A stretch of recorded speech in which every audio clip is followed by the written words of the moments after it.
Hey, so you have sponsors, right? And the answer is yes and no. I call them sponsors, but I think a better term for them is partners, right? So like trade agreements. I do things for them, they do things for me. It's kind of like it's a partnership. Sponsorship, I think more like, here's money, promote us. Partnership, we're going to do some things for you, you do some things for us. Margay Racing is a partner. Skip Barber Racing is a new partner to the ATA network. Labonte Photography, What's That Like podcast, and Dexco Home Renovations are all sponsors.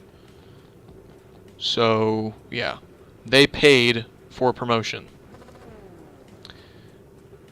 Skip Barber and Margay Racing do not pay for anything. But there's a trade agreement. I make things for them, they make things happen for me. So, and that's the thing that bothers me is like when people are, oh, you got sponsors. That means you don't have to work to be able to race. I still pay for entry fees. I still pay for cart maintenance. Just put that in your pipe and smoke it. I'm not getting as much help as you people think I am. But yeah, partnerships. So like with Skip Barber, and I'll be transparent with you guys. With that partnership, I won the second place in the auto show. Scott got first, Brendan got third. The whole story, I said it in a vlog. So they paid like a $400 difference for me to go to Indy because I'm going to be making like 5 videos for them.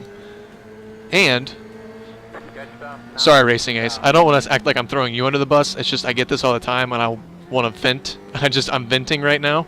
But people are like, oh, wow, they did a $500 difference for you.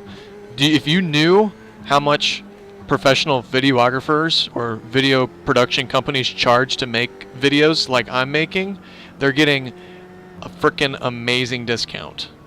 Hey, so any recommendations to find them or reach them, because it's hard to find them? Yes. Let me get the start of the race going, and then we'll discuss how to get sponsors, because it's not easy. So no matter if you want partners or sponsors, you need to have an asset that you bring to their company. For me, it's video production, right? It's advertisement. Whether I'm putting it on my channel or I'm making content that they can put on their platforms.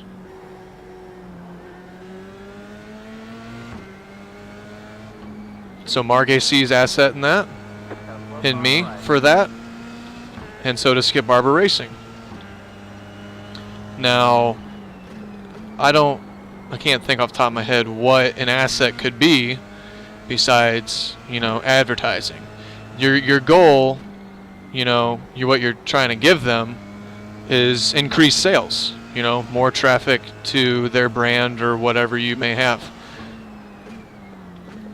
A good thing to start out with, there's a lot of companies that do like partner deals where you get commission for so much that you sell. It's a great place to start. You may not make a lot of money off of that, but I mean that's like what Spencer Boyd does. I mean, not exactly, but Spencer Boyd, he has many sponsors, 5, 6, 7 sponsors or so, and I mean they're not great sponsors, but somehow he's able to scrape it up and make enough of a deal. Like with NASCAR teams, like Penske, for example, right? You got Penske in general, right? The truck leasing and all that. You've got PPG. What they do, PPG is not paying Penske for their name on the side of a race car. They don't care about that, right? And another sponsor for Penske is Ford, right? Obviously Ford, the manufacturer. They don't care if they're on that side of the race car.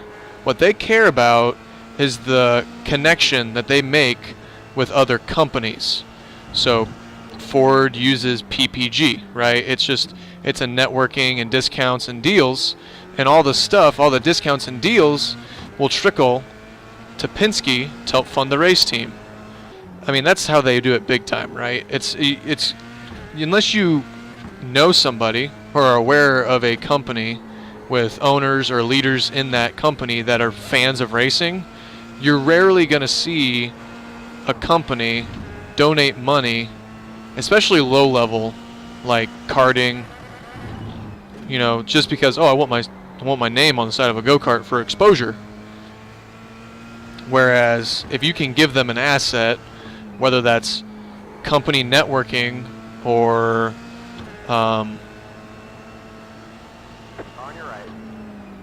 company networking or, you know, increased revenue, whatever it may be, that's where you get it. Now, in my case, obviously, like I said, Skip Barber, Margay are partners. They're not sponsors, so they don't give me a paycheck.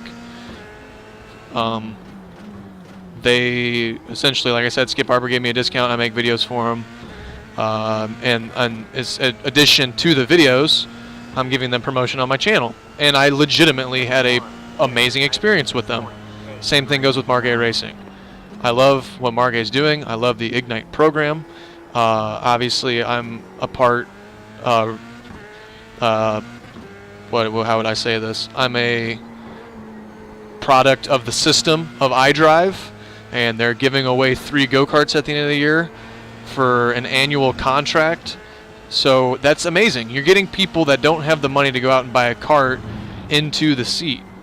That's fantastic. And their Arrive and Drive program, all the places they go and travel, it's awesome. I love it. I love what they're doing. Even if it was a different kart manufacturer and they had the same exact program, I would say the same thing.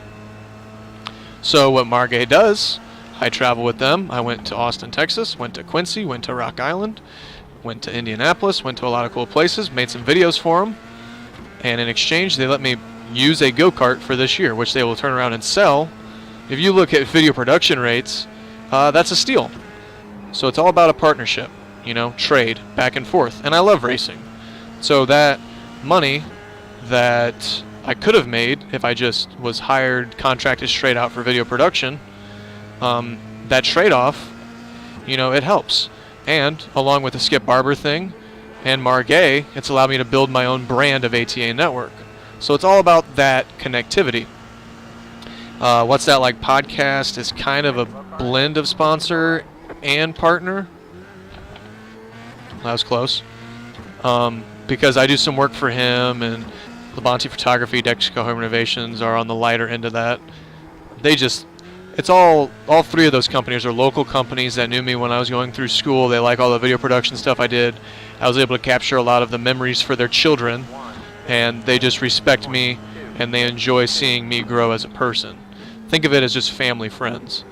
So that's, you know, if you can't immediately think of an asset that you can bring to a company and why they would want to sponsor you, you need to look at people that you might know. You know, ask your parents. Do you know anybody that owns or is higher up in a company that, you know, would be able to do this? And some of that stuff, well, I'd say most of that stuff, sponsorship-wise, people say are tax write-offs. So, you know, that's an option. You know, you got to have an asset to the company, or you just got to know somebody.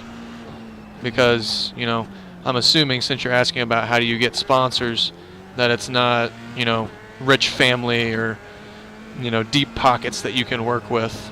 So,